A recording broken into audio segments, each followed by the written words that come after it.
Hi, everyone, and welcome to the Monomyth Diaries, a podcast where ordinary people get to share their hero's journey. I'm Mandy. And I'm Karen, and we'll be your hosts. We'll discover powerful insights, critical moments of growth, and much more. Thanks for joining us. We all have a monomyth to share, and someone out there needs to hear it.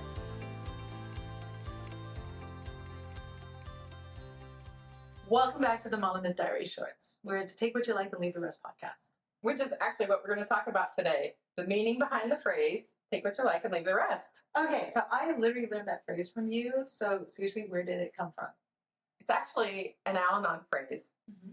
For those of you who haven't had an opportunity to listen to my Monomyth, I encourage you to go back and listen to it, where I talk about my journey through Al-Anon and why it's important to me. Mm-hmm. So Karen, this phrase actually is read at the closing of almost every Al-Anon meeting. Really? That's interesting. Yes, it's a very important phrase that we use. This phrase really stuck out to me, which is why I brought it to the podcast. You know, we wanted this to be a safe storytelling platform where we're really not giving advice or pushing our perspective onto other people. You know, we don't want to impose our beliefs onto other people. Yeah. Well, what I love about what we do is how each guest story is so unique and always offers something valuable to take away.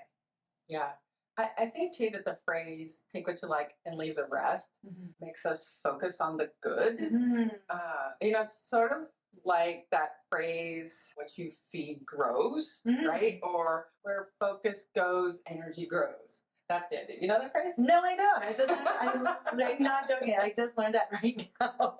Also, I think the idea is that we focus on the good in people, focus on the good in their stories, focus on the good of their perspectives. I know when we had our initial conversations about this podcast, we wanted to make this podcast a safe space. So it was really important for us to leave judgment and criticism behind. Yeah, that's important. Yeah, no judgment and criticism amongst one another. Totally. Sure. And you know, the fact that both of us have lived monomyths that have taught us to be open. I think that the idea too is what resonates to me may not resonate to somebody else. Not everything is going to resonate with everybody. You want to talk about some examples of how we've applied this to our life? Sure. I have a great one. Yeah. Okay, so I was in my mid to late 20s, and my mom had just passed away. Okay. And my mom died of cancer. She had lung cancer, and it was a very painful, miserable death. I remember there was absolutely no peace in it. And I was at a place in my life where I was very angry with God, you know, watching her suffer like this. And I felt like I was very young to have my mom taken away. You know, even though we may have had a rocky relationship, I still loved her, you know, and I didn't want her to die. And, you know, and I really missed her. So I was very angry. And fast forward, I knew somebody who passed away, and I needed to go to his funeral. And it was being held at a horse barn. Okay. A horse barn. I know, a horse barn. And, you know, again, I'm in my mid to late 20s, and I'm very judgmental at this point in my life. And you know, there's a lot of criticism. And I thought, who in the world has a funeral at a horse barn? Who does that? And I also was newly into Al-Anon at this point. And my sponsor said to me, Mandy, I need you to take what you like and leave the rest. I need you to go with an open mind and just listen for the message. You know, not where it is, not who's giving it. Just listen for the message. And so I did. You know, and again, I know in my previous episode I talked about my sponsor. I really valued her, and so I did what she said. And at one point during the sermon, the minister says, or pastor says, if it isn't good, it isn't God. God didn't give Russell cancer, but like a good father, he took away his pain. You know, as parents, we all want to take away the pain of our children. We don't want to see them suffer. And God didn't want to see Russell suffer anymore. And I thought, oh my gosh, that's exactly what I needed to hear. That was the message I needed to hear. And I was so grateful that I was open-minded, because I realized that God didn't give my mom cancer.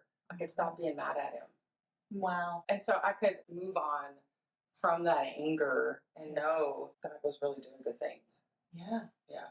Anyway. So horse barns must mean something very different to you now. When you see it, it's like this eureka moment. It really is. It's one of those aha moments. You know, I feel like over the course of my life, I've had a lot of these aha moments, you know, where I'm taking what I like and leave the rest. What about you? Okay, so for me, you know, like again, we go back to the Monomyth I shared, you know, one of our earliest episodes, and I shared about how I was affected by racism, and then I had to confront my own internalized racism. There was this channel there's a channel in Toronto called Omni. They showcase a lot of multicultural is their brand.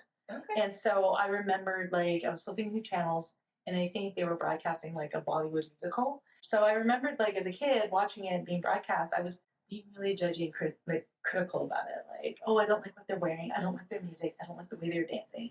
And Can we tell people what Bollywood is?